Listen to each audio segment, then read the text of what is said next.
Alright guys, in this video I wanted to talk a little bit about the KRATON servo mounts issues and also the servo itself. In the kitchen here, hopefully my wife won't catch me with the KRATON on the island. Okay, so recently I bought this KRATON about in March of 2019 and I don't have that many hours on it, but by June, early June, late May, the servo died. It just stopped working just immediately. One day I was out, and if you've had these, you've probably heard a lot about the servos going bad or the gears stripping or not having enough torque to actually turn the wheels effectively. And so what do you switch it out to? Well, I went down the track of trying to figure that out, and what I ended up getting, I'll just share for everybody, is a Savox 1210 servo. Let's see if you can see this here. This is the Savox 1210 SW 1210 SG digital servo.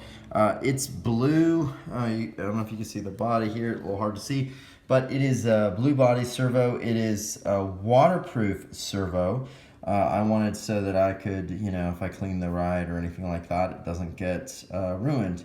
Now, after I changed the servo out, the other thing that I also had heard a lot about was the servo mount not being very good, stock from Arma, and flexing a lot. You'll hear that a lot on the boards in different places. So this is a hot racing servo mount, which is aluminum construction and bolts all the way into the chassis plate.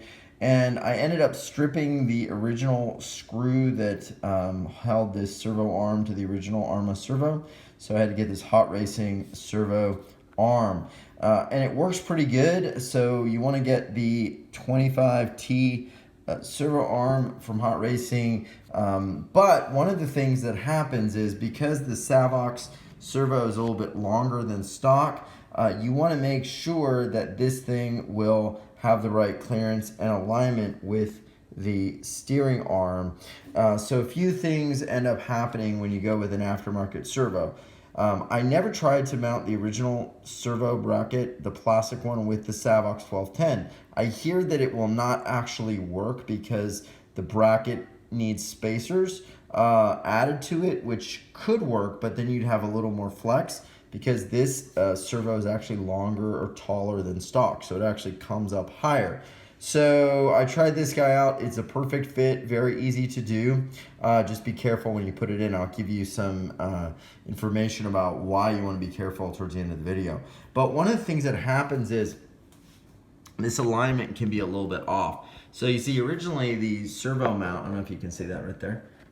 The servo mount actually will bolt right in to this little black plastic arm right here, or this little lever, and it'll be flush pretty much. So what I had to do was add some spacers right here just to even this out so that you can see, if you can see here, the arm is actually even with this point here. So it goes pretty much at a straight line more or less. I don't want it bending down to this lever here. So these are the spacers. They're simply probably about 4 or 5 little copper washers and a longer metric Allen bolt there, and also a nylon backed washer right there, and everything worked really good. So if you want to do this, that's the only issue. I've heard guys saying that you have to cut this this black splash plate or mud guard, but I didn't have that problem. There's still plenty of clearance. You can see I could, I can't stick my finger in there, but there's no problem with clearance there, and everything works really good. Now I'll turn this on and you can actually see the speed over stock if you remember how yours goes. The one thing I would say, when you put this thing on, you can assemble the whole thing and then put the servo on and everything else, but when you're bolting this guy into the bottom of the KRATON, be very careful because it's going to be, let me flip this thing over, sorry.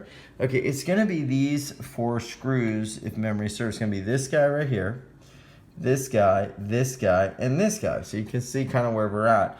What I would do is, of course, use Loctite on all your metal to metal, right? Loctite blue. But the other thing is, tighten this by hand with a Loctite on it, just enough so that you can get a solid thread.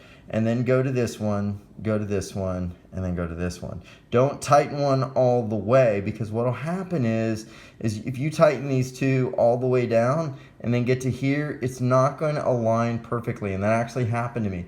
So as I kept tightening, this was just a little bit off, and it ended up stripping the aluminum base plate thread, which you don't want to do. Those aluminum columns that are going to go into this guy, you don't want to do that. So what I would say to do is tighten them just maybe a turn and catch the thread, catch the thread, catch the thread, and then slowly go around and do them little by little until you get a tight fit. Of course, put your Loctite on before. It's going to be there. A little bit will drip off. It'll be fine.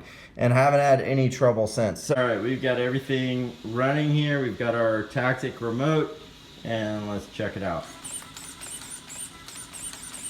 Quick, definitely torquier than stock, and definitely an upgrade to the stock KRATON Servo, Talion Servo, Outcast Servo that tends to go out a lot. Thanks guys, and if you enjoyed this video, hit like and subscribe. We'll get more content out to you soon. Thanks, I don't know who put this board here.